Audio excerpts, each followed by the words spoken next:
Okay, नमस्ते सबैजनालाई। अब चाहिँ अति नै भयो।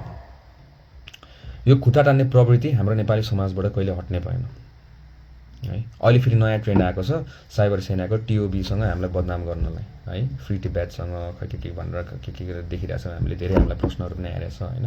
अनि मान्छेहरू फेरि पताइदिइरहेछ, फेरि यस्तो रे भन्दै पताइरहेछ। कति मात्रै हामी नेतासँग लड्ने कि भ्रष्टाचार विरुद्ध हामी लड्ने कि यो फेक न्युजहरूको पछि लड्ने कि हाम्रो टिम मिलाउनु लड्ने कि होइन, कति कुरामा चाहिँ हामी लड्नुपर्ने है। र मलाई देखाउनु पऱ्यो कि जसले यो एक्युज गरेको छ नि हामीलाई होइन, देखाउनु पऱ्यो कि त्यो भिडियोमा चाहिँ म चाहिँ कहाँ छु भनेर क्या, म चाहिँ कहाँ छु भनेर त्यहाँ देखाउनु पऱ्यो क्या। र मैले बोलाएको हो भने त्यो प्रुफ कहाँ छ, मैले बोलाएको हो भने होइन, without any proof, without any evidence म त्यहाँ भएको नभएको होइन, त्यहाँ त देखिन्छ होला नि। म त्यो भिडियोमा चाहिँ म त्यहाँ देख्दिनँ त, म त त्यहाँ त होइन। अनि यसलाई चाहिँ हामीले बोलाएको भन्दै पुरा उयो गर्नु खोज्ने हुन्छ नि, यो साइबर सेनाको नयाँ स्टाइल होइन। अनि यो फेरि हामीहरू पत्ताउने, हामीहरू त्यति डम छौँ र हामी पढे लेखेका छैनौँ। सत्य र असत्य हुन्छ, झुट र यो कुरा हामी पहिचान गर्न सक्दैनौँ, हामी छुटाउन सक्दैनौँ हुन्छ नि। यसो बुझ्नु सकिन्छ नि त्यसमा होइन, यसमा त यो मान्छे छैन, यो किन यिनीहरूले यस्तो गरेको होला होइन भनेर त हामीले हेर्नु बुझ्नु त सक्छौँ नि त आफ्नो त, हामी त पढे लेखेका मान्छेहरू छौँ होइन। तर होइन, यस्तो भिडियो आयो लो ए हो रहेछ होइन, ए हो रहेछ, हेर्दा यो त यस्तो पो रहेछ भन्दै क्या होइन। रहेको कुरा अर्को कुरा फ्री टिबेटको हामीलाई जुन चाहिँ पहिलादेखि आरोप लगाएर फ्री टिबेट बार्बर फाउन्डेसन भन्दै अरू के आरोप लगाएको छ, भोलि हामी हरेक कुराको हामी क्लियर गरिदिन्छौँ। अब चाहिँ अति भयो। भोलि यत्रो ठुलो टिभीमा राखेर हाम्रो अकाउन्ट एक रुपियाँको हामीसँग हिसाब छ, त्यो पैसा कहाँ गएको छ, कुन ठाउँमा गएको छ र कुन मान्छेलाई समेत गएको छ, हामीसँग फोन नम्बर हुन्छ होइन। हामीलाई थाहा थियो यस्तो दिन आउँछ भनेर, कुनै दिन त आउँथ्यो हामीलाई खुट्टा तान्नेहरू त होइन, हामीलाई थाहा थियो। र रह्यो कुरा एनजिओको, हामी नेपाल इज एन एनपिओ, हामीलाई एनजिओ मन नपरेर हामीले एनपिओ भनेर राखेको हामीले है। र त्यसको पनि एभिडेन्स हामी भोलि देखाइदिन्छौँ, ढड्डै पल्टाएर मजासित। ल यहाँ यो छ, हाम्रोमा यो आधारमा हामीले यो आन्दोलन गरेको होइन, यो हाम्रो फाइनेन्स हो, हामीसँग भएको पहिला यति रुपियाँ छ र कुन चाहिँ युएसएआइडीदेखि लिएर कुन चाहिँ युएसआइएनजिओसँग हामीले पैसा लेखेर छ र 1 रुपियाँ देखाउ। ल 1 रुपियाँ मात्र देखाउनु होइन, धेरै परेन, मैले भने त 1 रुपियाँ मात्रै हाम्रो यो फोरेन आइएनजिओहरूबाट लिएको मात्र देखाउनु। ल 1 रुपियाँ, $1 मात्र लिएको देखाउनु न, बाँकी पर्दैन। हाम्रो अफिसमा आएर हामीलाई ल हामीसँग कुरा गर्नु मिल्छ। अनि तपाईँहरूको फाइनेन्सेसमा ल एउटा पनि हामीसँग जोइन भएको कुन चाहिँसँग चाहिँ हाम्रो जोइन छ। रहेको कुरा हाम्रो वेबसाइटको, हाम्रो वेबसाइट अन्डर कन्स्ट्रक्सनमा छ, त्यत्रो लेखिरहेछ त्यहाँ अन्डर कन्स्ट्रक्सनमा छ भनेर। हामीले त्यो मोडल चाहिँ ट्रान्सपेरेन्सी बनाउनुको लागि हामीले यसरी गर्नुपर्छ भनेर हामीले त्यो मोडलहरू तयार पार्दै थियौँ। त्यो तयार पार्दै गर्दाखेरि हामीले आन्दोलन गरिरहेको थियौँ होइन। अब त्यसकै भरमा लगेर त्यसको मुनि लेखिरहेको छ त्यहाँ त, यो सबै कुरा डेटाहरू होइन हामीले सार्दैछौँ, पुरानो डेटाहरू सबै फाइनेन्सेसहरू हामीले सार्दैछौँ, ताकि मान्छेलाई चाहिँ हरेक रुपियाँको हामीलाई हिसाब होस्, थाहा पाओस्, मान्छेले कुन पैसा कहाँबाट आयो र कसरी गयो थाहा पाओस् भनेर ट्रान्सपेरेन्सीको लागि बिलसहित अपलोड गर्नु मिल्ने सिस्टम बनाउनु पर्छ भनेर हामी लागिरहेको थियो होइन। भनेपछि यति विधि ट्रान्सपेरेन्ट हुनु गर्दाखेरि तपाईँको घाटा हो त, यो नराम्रो हो त, ट्रान्सपेरेन्ट हुनु नराम्रो हो त। त्यहाँ लोगोहरू जतिजना देख्नु भएको छ नि तपाईँको वेबसाइटमा, सबैजनाले काइन्ड डोनेसन गर्ने, एकजनाले क्यास डोनेसन दिनु भएको छैन। देखाउनुहोस् एकजनाले क्यास डोनेसन गरेको हामीलाई त्यहाँ।